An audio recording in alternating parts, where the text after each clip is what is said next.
I learned from that, but then I did assistant for like ID magazine, and I would do it for stylists. Basically went to hair agencies like Streeters or Carol Hayes and things with a portfolio? With a portfolio, but just go there and say, hey, would love to assist. Don't really mind who it is. I just want to be able to assist and just have an insight of everything, really. So I assisted and probably did it for quite a few months. And then I thought, well, I need to find my own niche. It's taken me like years to kind of find my own niche where... What is your own niche? I think I would say it's very relaxed, cute, sexy hair.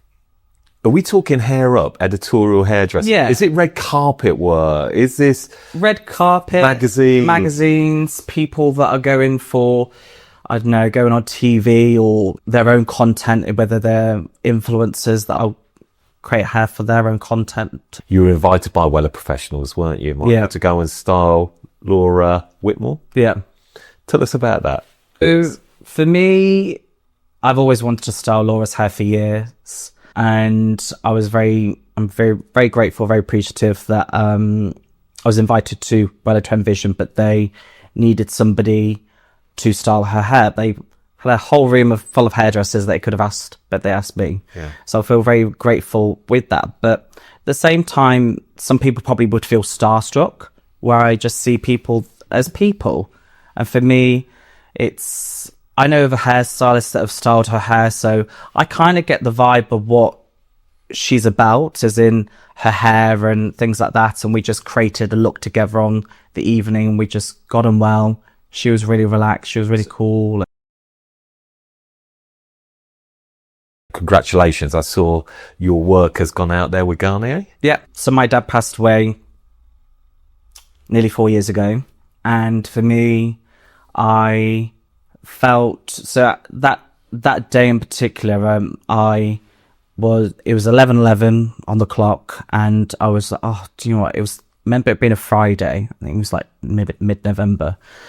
And I was thinking, oh, do you know what? It'd be just really good just to get one big last job before the end of the year. And I was just like, please, like, just be really good just to get that one big thing before the end of the year.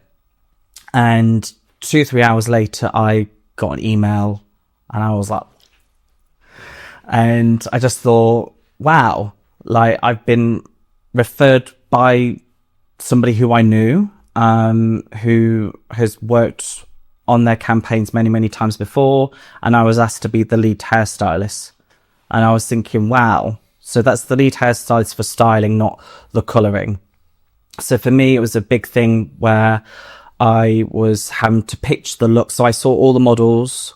Well, they're not models, they're actually everyday people, but I saw all their hair, how do they wear their hair, but I wanted them to feel more of a polished version of what they were. So it's having to envision of the colours that they were going to be having, because some of them were going from grey to like blonde or grey to brunette. And so for me, it was envisioning that, but then having to get a team together as well to assist me. Mm-hmm. So it's then having to think, who am I going to get who's going to be reliable, and who's going to be, you know, good with textured hair, who's going to be good on set. I need nice people. I need nice people who are going to be working hard, who are not going to have an attitude.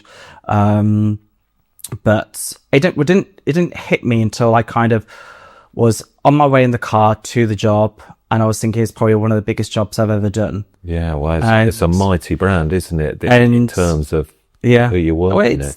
I remember growing up, and you would see, like, you know, the TV commercials, and this is the consumer side of the industry. Does that clash a bit with, you know, your professional industry side? Yes, it's hard because it's like I have to really switch off where everyday consumers. So when I was working with John Frieda and I was having to create content for them, so that's everyday consumer where their products were in Superdrug, Boots, things like that. But when I work with Wella, it's on a professional side, but they still have an everyday consumer as well. So it's hard. So it doesn't interfere. So it doesn't really interfere, because for me, it's so different where I've got everyday consumer. But those look, with the tutorials I create for brands, regardless if they're everyday consumer or professional, I feel like everyone gets inspiration from it regardless, because I try and make the videos as professional as possible, just clean. But with the professional side, it could be just so diverse, whether it's education or obviously like the photographic side. So I feel like they're all different entities, which I love, because I get so bored. I get so bored of just doing the same thing. Where I was training, that I had a boss who just limited me. I wanted to do barbering, I wanted to do hair up, I wanted to do hair extensions, and I was just churning away cuts and colours for ladies. So for me, I've always wanted to kind of learn. I didn't want to just put myself in one box. And I think I've just never, I think over the years where I've been put in a box where I just did ladies cuts and colours, and then I actually hated hair up, believe it or not. Did you really? Yeah, I hated it. I enjoyed Why styling. why did you hate it? I think looking back now, it was very like, you have to do your French pleat or your French twist exactly like this. And you have to do your chignon exactly like this. Because years ago, you did. Yeah, you did. And when, even going back, so I did my assessors award a few years ago, and I went back to my old college, and I was thinking, well, you've got these techniques, but you can still achieve that by doing different things. So I kind of turned the things that I didn't enjoy, or I wasn't really pushed or forced to do, and I just tried to make the most of it, really. So I went on courses, whether it's like, you know, foundation for barbering, or for Wella, or Patrick Cameron hair up course. And so I just kind of did different things just to try and branch out, just to see what I'm about. And that was back when I was 2021.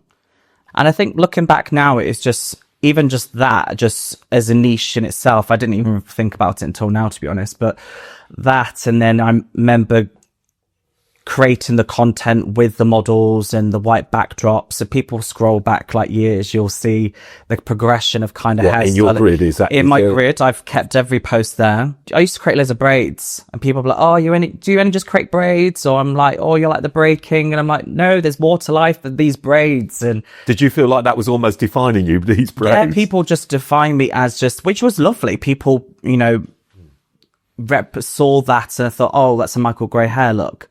But then I was thinking, or people would say, oh, you only solely do bridal. So I wouldn't get booked for certain photo shoots because they thought my work was too bridal.